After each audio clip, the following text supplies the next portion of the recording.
आप सभी दोस्तों को मेरा प्यार भरा नमस्कार। दोस्तों, आज आपके साथ बात करने जा रहे हैं शनि प्रदोष व्रत की, जो कि महादेव का अति प्रिय व्रत है, जिसे भोले बाबा प्रसन्न होते हैं और भक्तों को आशीर्वाद देते हैं। शनिवार को प्रदोष व्रत और महाशिवरात्रि एक ही दिन होने के कारण प्रदोष व्रत का महत्व अत्यंत बढ़ गया है। ऐसी मान्यता है कि शनि प्रदोष व्रत करने से भोलेनाथ पुत्र प्राप्ति का वरदान देते हैं। आज आपके लिए लाए हैं शनिवार प्रदोष व्रत की कथा। आइए सुनते हैं इस कथा को।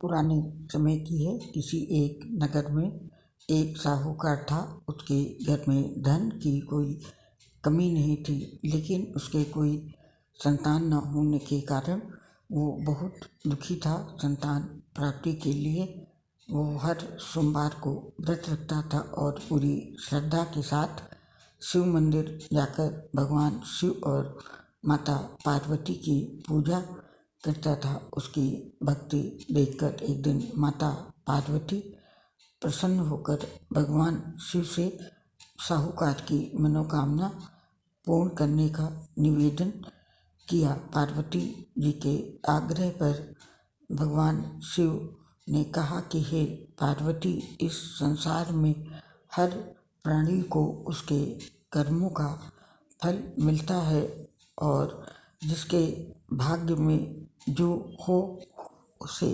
भोगना ही पड़ता है। लेकिन पार्वती जी ने साहूकार की भक्ति देखकर उसकी मनोकामना पूर्ण करने की फिर इच्छा व्यक्त की। माता पार्वती के आग्रह पर शिव जी ने साहूकार को पुत्र प्राप्ति का वरदान तो दिया, लेकिन उन्होंने बताया कि वो बालक 12 वर्ष की आयु तक ही जीवित रहेगा। माता पार्वती और भगवान शिव की बातचीत साहूकार सुन रहा था, इसीलिए उसे न तो इस बात की कोई खुशी थी और न ही दुख। वो पहले की भांति ही शिव जी की पूजा करता रहा। कुछ समय के बाद साहूकार की पत्नी ने एक पुत्र को जन्म दिया।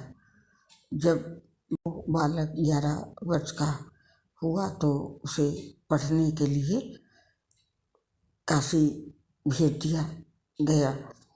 साहूकार ने पुत्र के मामा को बुलाकर उसे बहुत सारा धन देते हुए कहा, तुम इस बालक को काशी विद्या प्राप्ति के लिए ले जाओ। तुम लोग रास्ते में यज्ञ कराते जाना और ब्राह्मणों को भोजन दक्षिणा देते हुए जाना। दोनों मामा भांजे इसी तरह यज्ञ कराते और दक्षिणा देते हुए काशी नगरी निकल पड़े। इस दौरान रात में एक नगर पड़ा। वहाँ नगर के राज्य की कन्या का विवाह था, लेकिन जिस राजकुमार से उसका विवाह होने वाला था वो एक आंख से काना था। राजकुमार के पिता ने अपने पुत्र के काना होने की बात को छुपाने के लिए सोचा, क्यों ना उसने साहूकार के पुत्र को दूल्हा बनाकर राजकुमारी से विवाह करा दूं। विवाह के बाद इसको धन देकर विदा कर दूंगा और राजकुमारी को अपने नगर ले आऊँगा। लड़के को दूल्हे के वस्त्र पहनाकर राजकुमारी से विवाह करा दिया गया। साहूकार का बेटा ईमानदार था। उसे ये बात सही नहीं लगी, इसलिए उसने अवसर पाकर राजकुमारी के दुपट्टे पर लिखा कि तुम्हारा विवाह तो मेरे साथ हुआ है, लेकिन जिस राजकुमार के साथ तुम्हें भेजा जाएगा वो एक आंख से काना है। मैं तो काशी पढ़ने जा रहा हूँ। राजकुमारी ने चुन्नी पर लिखी बात पढ़ी तो उसने अपने माता पिता को ये बात बताई। राजा ने अपनी पुत्री को विदा नहीं किया। फिर बारात वापस चली गई। दूसरी ओर साहूकार का लड़का और उसका मामा काशी पहुँचे और वहाँ जाकर उन्होंने यज्ञ किया। जिस दिन लड़का 12 साल का हुआ उस दिन भी यज्ञ का आयोजन था। लड़के ने अपने मामा से कहा कि मेरी तबीयत कुछ ठीक नहीं है। मामा ने कहा कि तुम अंदर जाकर आराम कर लो। शिव जी के वादा अनुसार कुछ ही देर में बालक के प्राण निकल गए। मृत भांजे को देखकर उसके मामा ने विलाप करना शुरू कर दिया। संयोगवश उसी समय शिव जी और माता पार्वती उधर से जा रहे थे। पार्वती माता ने भोलेनाथ से कहा, स्वामी, इसके रोने का स्वर मुझसे सहन नहीं हो रहा है। आप इस व्यक्ति के कष्ट को अवश्य दूर करें।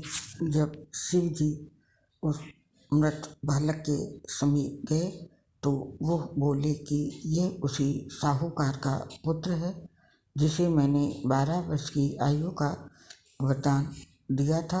अब इसकी आयु पूरी हो चुकी है।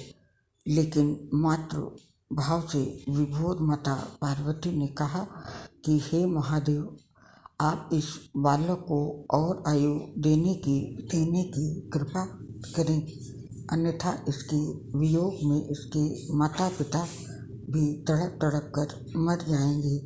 माता पार्वती के पुनः आग्रह पर भगवान शिव ने उस लड़के को जीवित होने का वरदान दिया। शिव जी की कृपा से वो लड़का जीवित हो गया। शिक्षा पूरी करके लड़का मामा के साथ अपने नगर की ओर वापस चल दिया। दोनों चलते हुए उसी नगर में पहुँचे जहाँ उसका विवाह हुआ था। उस नगर में भी उन्होंने यज्ञ का आयोजन किया।